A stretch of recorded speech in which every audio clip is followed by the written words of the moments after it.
Ever since the FlightScope Mevo Gen 2 came out, the question I have gotten the most is this still worth buying? This is the FlightScope Mevo Plus, and for years, it has been my pick for the overall best launch monitor on the market for most people. But now that this is out, well, things have changed. So if you've been in the market for a budget launch monitor, I think today's video is gonna help make things a little bit more clear.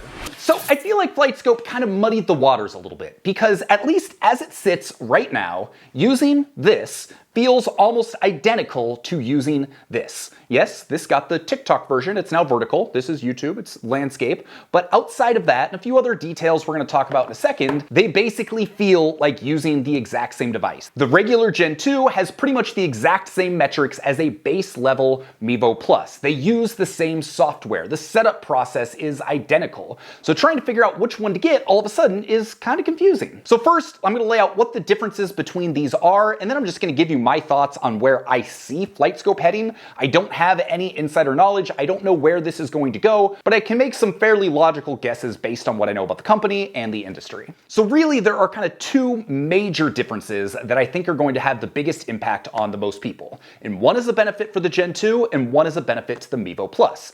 So the benefit to the Gen 2 is this thing has a 6-hour battery life, whereas this, the most you're gonna get is about 3 hours. Now, for some people that might not matter. If you're just looking to set this up in your garage, you're gonna leave it plugged in, that may not be an issue. But if you're someone who's predominantly going to use this at the range, if you just wanna leave it in your bag and not have to think about it, then that battery life is going to play a more significant role. So being 5 years newer, this has better battery life. Also worth mentioning, this has USB-C, where this is still a very old USB mini port, and if there's one thing that just makes this feel dated in my mind, it is that port right there. I don't love that. Really doesn't matter that much, aside from the fact that almost every USB cord I have now is USB-C, and I gotta go dig out a special one whenever I wanna use this. But for as great as the extended battery life is, the thing the Mevo Plus still has going for it is you're able to upgrade to the Pro package and the impact detection package. So what that means is basically if you want any club data, if you want club path, face to path, dynamic loft, any of those things, you're going to have to get the Pro package with the Mevo Plus. So at retail prices, that is a $1,000 add-on to the Mevo Plus. However, you can usually find it for significantly less money than that, and you're gonna get an even bigger discount if you use the coupon code BREAKING80+. So generally speaking, after sales, discounts, coupon codes, all that stuff, you should be looking at between like $2,600 and $2,700 for a fully loaded Mevo Plus with all the club path data you could want. So this, the Gen 2, which is $11.99, and you use the coupon code, it drops it down to $11.39. I believe the price is going to go up on this. I don't know exactly how much it's going to go up, and I don't know when it's going to go up, but I believe it is going to get more expensive. So early days, launch pricing, $11.39 versus like $2,600, $2,700 if you want the full package.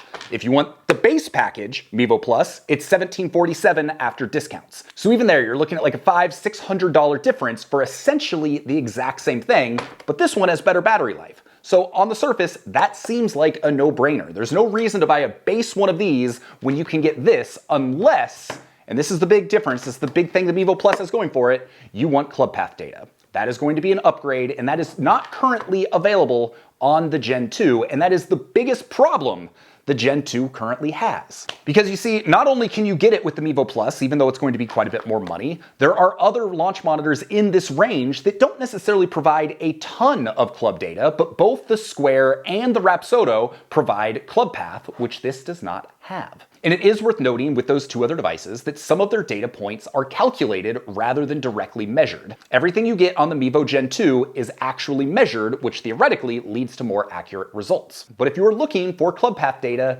that is simply not an option here. Yet. Hopefully. A couple other minor differences between these two devices. The first is the E6 simulator package. With Mevo Plus, you get 12 courses versus 8 with the new Gen 2. And the ones that you get with the Mevo Plus, I generally think are a little bit better than the ones you get with the Gen 2. You get like Pebble Beach, you get the old course, generally a little bit better courses. But I don't think that that's necessarily a huge deal breaker for most people. The other difference, even though I said these two are basically identical, and for my purposes they are, but the Mevo Plus does have 2 extra data parameters compared to the Gen 2, and those are launch direction and spin loft. So neither of those are really ones that I personally look at a ton, but if you are a club fitter, or if you're a more advanced golfer, or if you are a true data nerd, then that is a benefit to this. That being said, if you're that much of a data nerd, then you're probably going to want club data, which means you're probably going to want to go with the Mevo Plus. So that brings us to the question is like, Who should buy this, and should anyone buy it? And honestly, we're kind of this like weird spot because I don't really know what to tell people. Because yes, if you need club data, you've got to get this, but this is a 5-year-old device, and if I had to guess, I'm gonna guess they're gonna start phasing this out. If I had to guess, because these two devices are so similar, at some point I would expect this to get the Pro package and impact detection. If I had to guess, I would guess this is the device that's going to continue to get all the updates, and this is probably going to get sunsetted. However, the thing that's worth noting is FlightScope has done a very good job of continuing to support all of its products. So generally, everything's kind of filtered down from the X3, their pro-level device. Fusion technology, multicam, environmental optimizer, all of those things have kind of trickled down. So my guess is, considering this has 5-year newer hardware, is that it's going to be capable from a hardware perspective to everything that this can do, if not maybe even more. So my thought is that this is what FlightScope is betting on. I'm going to guess that for all intents and purposes, this will be the new Mevo Plus. I don't necessarily foresee a new Mevo Plus 2 coming out. I don't exactly know what that would look like unless they were to come up with an optical device, but that's not really their bread and butter. They are the ones that kind of pioneered the Doppler radar launch monitor, and I don't necessarily see them changing that anytime soon. Hey, two things real quick. If you were watching this months down the line, I've linked below to my post on the best golf launch monitors out there. It is easier for me to update that as prices change, new features come out, new models come out. So if you want my most up-to-date take on what all the best launch monitors are out there, definitely go check that out.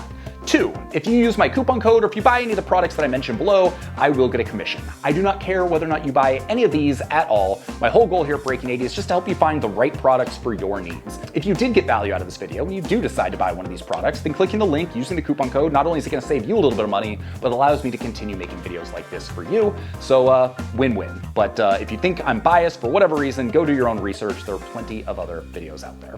All right, let's jump back to it.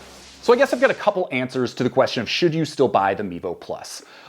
First off, if you need club path data or impact detection and you need it now, then go with this. This is your option, or there are other products out there on the market, but I still think this represents an excellent value. Even though it's significantly more than the base price of this, at $2,600, you are getting more data parameters than pretty much any other launch monitor under $10,000, and it works really well. While I do see them putting most of their resources towards this in the future, I also don't necessarily see them abandoning all of their Mevo Plus users. So I imagine as they're updating software, as they're adding features, you're still gonna get a lot of that. I just don't expect to see it maybe as frequently as we have over the last couple years. I think the other thing to keep in mind is if you don't need something right now, and maybe you're willing to wait through the holidays or the end of the year, if this really is the future of FlightScope, then they're gonna be trying to sell these. And so it wouldn't surprise me if we see bigger discounts on this than we have ever seen before. Again, I don't know anything, this is all speculation, but if you're willing to wait for a while, I mean, what's the possibility of getting a Mevo Plus and Pro package and everything for closer to $2,000? I'm not saying that's gonna happen, but it honestly wouldn't surprise me if we saw some fairly significant price drops on this as they're trying to move units. So the problem is, unless you're just buying something today and you just wanna be done with it and not think about it, in which case, that might be the better bet all the way around. But either way, you're kind of playing a waiting game. With this, is the price going to drop? And if so, how far? And is it going to be worth it over this? At a certain price point, yes, this will absolutely be worth it if the price drops far enough. With this one, you're buying it on the hope that they are going to add some of those club path features. I mean, in order to compete with Square and Rapsodo, at the very least, I would love to see them include club path with the base level Gen 2. And then for the people that want it, you can add all the extra metrics in the Pro package and impact detection and all of that. But we're still playing a waiting game. We don't know for sure if any of that is going to come to this. My guess is it is, but I don't know if it's going to come next month, in 2 months, 3 months, next year, a year from now. And so if you're someone that wants that extra data, you're spending a fairly significant amount of money to roll the dice on the hopes that eventually they're going to have it, which again, I think they will. I just have no idea when or how much it's going to cost when it does. So if it were me personally, I would probably just go with the Gen 2. I love the Mevo Plus. This has been my biggest recommendation for years for most people, and I have a tough time saying don't buy it, because if you want it, go buy it. It's still an excellent device. But if I had to guess, I would think that this is going to get all the features of this. It's going to do it at a slightly lower price. You're going to have the better battery life, and this is where a lot of the development is going to come in the future. So that's my take. I don't know if this was helpful or not, but all of a sudden the like sub $2,000 launch monitor world has just gotten a lot more difficult. Because now all of a sudden you've got 3 or 4, maybe even 5 really compelling devices that all do similar things, but do them a little bit differently. So as I've always said, there is no one best launch monitor. It really comes down to the best for your needs. And I do think that at $1,139, the Gen 2 is an excellent device. And if you pick it up, I think you're gonna be really happy with it. With that, my name's Sean Ogle. I'm the founder of this thing here at Breaking 80. If you're still not sure which launch monitor to buy, go take my 30-second quiz. You're gonna answer a few questions around what you were looking for, and I'm going to give you my best recommendation based on your needs. With that, I hope you have an excellent day. Be sure to subscribe, thumbs up, do all of those things, and we'll see you on the next video. Peace.